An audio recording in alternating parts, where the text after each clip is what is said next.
ილია თოფურიას კიდევ ერთი გამარჯვება, ამჯერად უკვე არა UFC-ში და MMA-ში, არამედ პირად ცხოვრებაში. ილია თოფურია მოიგო პირველი სამართლებრივი დავა მისი ყოფილი მეუღლის წინააღმდეგ და რაც ყველაზე მთავარია, სასამართლომ უარყო თითქმის ყველა მოთხოვნა, რაც ჯორჯინას ჰქონდა წარდგენილი სასამართლოში ილიას წინააღმდეგ, განსაკუთრებით საუბარია იმაზე, რომ მას სურდა მის ქალიშვილთან ერთად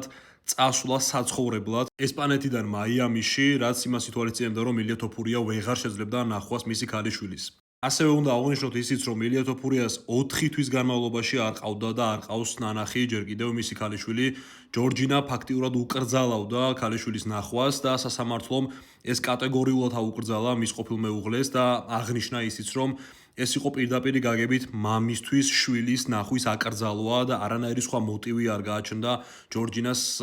ამის გასაკეთებლად.